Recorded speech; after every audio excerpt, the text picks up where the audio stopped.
आप सभी दर्शकगणों का मेरे इस नए सफ़र में हार्दिक स्वागत है। अगर मेरे द्वारा बताई गई कुछ बातें आपको लाभप्रद लगे तो चैनल सब्सक्राइब कर लीजिएगा। आज मैं एक स्पेशल बात बताना चाहता हूं आप लोगों को कि अभी हाल ही में 10th और 12th का रिजल्ट आया है, तो मैंने सोचा क्यों ना इस पर एक वीडियो बना दी जाए। तो मैं क्लास 10th के बच्चों को लेकर एक वीडियो बनाना चाहता हूं। तो उससे संबंधित मैं कुछ बातें आपको बताऊंगा कि कई सारे बच्चों ने अभी 10th का एग्ज़ाम दिया था, उनका रिजल्ट आया, कई सारे बच्चे खुश हैं, कई सारे बच्चे खुश होने के बाद अब निराश हो रहे हैं कि आखिर हम 10th के बाद कौन सी स्ट्रीम पसंद करें। तो मैं इस पर कुछ बातें आपको बताना चाहूँगा कि आप थोड़ा बहुत क्लियरिटी अपने विजन में पा सकते हो कि 10th के बाद 5 स्ट्रीम्स हैं। एक साइंस साइड हो गया जिस पे आप मैथ्स लेकर काम कर सकते हो, इसके बाद में एक दूसरा बायो, तीसरा हो गया आपका कॉमर्स, चौथा हो गया आपका एग्रीकल्चर, और हाँ, पांचवी एक और स्ट्रीम है आर्ट साइड। तो हमारे यहाँ जो और सब लोगों को प्रेफरेंस ज़्यादातर केवल और केवल मैथ्स को लेकर ही रहती है। कई सारे बच्चे बायोलॉजी के लिए भी थोड़ा बहुत एक्साइटेड होते हैं, बट आर्ट्स, एग्रीकल्चर और कॉमर्स के लिए थोड़ा कम ही रुझान देखने को मिलता है। जबकि आईसीएसई बोर्ड और सीबीएसई बोर्ड वाले कॉमर्स की तरफ काफ़ी रुझान कर रहे हैं। तो मैं आपको ये बताना चाहता हूँ कि अगर आपके 10th में मार्क्स मैथ्स में थोड़ा कम हैं, तो आप अगर ये सोच रहे हो कि केवल मार्क्स की वजह से आप मैथ छोड़ दो, तो आप ऐसा बिल्कुल मत करिएगा। क्योंकि केवल और केवल एक एग्ज़ाम ये डिसाइड नहीं कर देता कि आप मैथ में कमज़ोर हैं या मैथ में अच्छे हैं।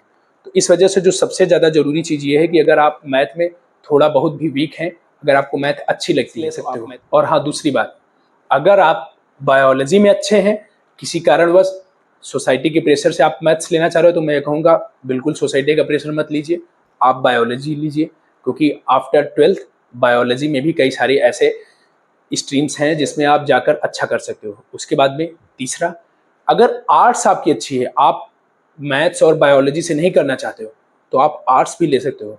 आर्ट के द्वारा आप यूपीएससी के एग्जाम्स के लिए प्रिपरेशन कर सकते हो, या स्टेट लेवल के कई सारे गवर्नमेंट एग्जाम्स हैं, आप आर्ट साइड लेकर भी प्रिपरेशन कर सकते हो।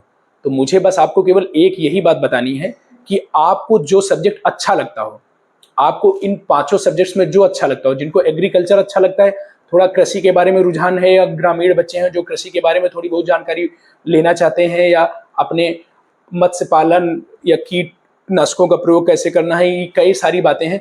तो आप एग्रीकल्चर के थ्रू भी आप काम अच्छा कर सकते हो। जरूरी नहीं कि आप जिस स्ट्रीम में आपको सोसाइटी बताया आप उसी स्ट्रीम को लेने के लिए प्रेफर हों। आप जरूरी ये है कि आपको कौन सी चीज़ अच्छी लग रही है। जैसे आप अगर मैथ्स में अच्छे हो तो आप मैथ्स ले लो, बायोलॉजी में अच्छे हो तो बायोलॉजी ले लो, अगर आपको आर्ट्स पसंद है तो आप आर्ट्स ले लो।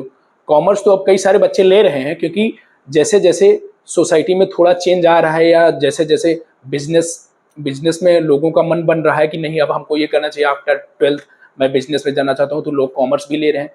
कई सारे सीबीएसई और आईसीएसई के बोर्ड्स तो कॉमर्स पर अच्छा जोर भी देने लगे हैं। बट बात यह है कि अगर आपको मैथ्स पसंद है तो आप मैथ लीजिए, आपको बायोलॉजी अच्छी लगे तो आप बायोलॉजी लीजिए। क्योंकि हर एक चीज़ से इंटर के बाद में आपको कहीं ना कहीं कुछ ना कुछ तो जॉब अपॉर्चुनिटीज़ मिलेंगे ही मिलेंगे।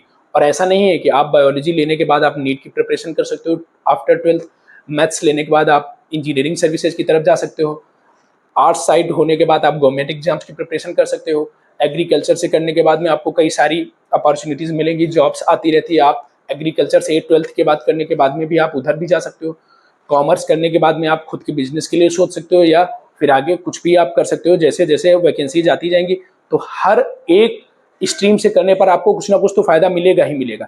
बस बात यह है कि आप किस सब्जेक्ट्स में अपने आप को स्पेशलाइजेशन कर पाते हो। क्योंकि ऐसा नहीं कि आप सब सब्जेक्ट्स में अच्छे होंगे या सब सब्जेक्ट्स में वीक होंगे। कोई कोई बच्चा किसी सब्जेक्ट्स में अच्छा होता है, तो आपको केवल खोजने की ज़रूरत है कि वो कौन सा सब्जेक्ट है जिसमें मैं अच्छा हूँ। और इसके लिए आपको कुछ नहीं करने की ज़रूरत है। आप अभी तक जो पिछले 10 सालों में आपने पढ़ा है, तो आपका कोई ना कोई सब्जेक्ट फेवरेट हो ही जाता है।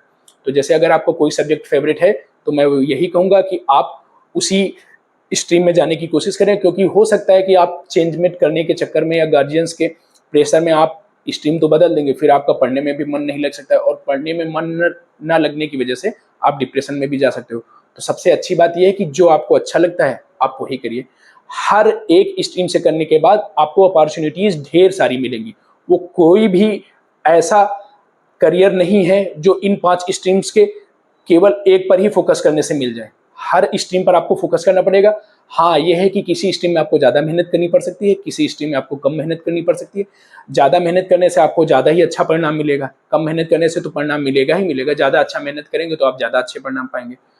आप सबका बहुत बहुत धन्यवाद अपना कीमती समय देने के लिए। अगर मेरे द्वारा बताई गई बातें आपको रोचक लगी हो तो एक सब्सक्राइब कर दीजिएगा, और हाँ, वीडियो को लाइक भी कर दीजिएगा।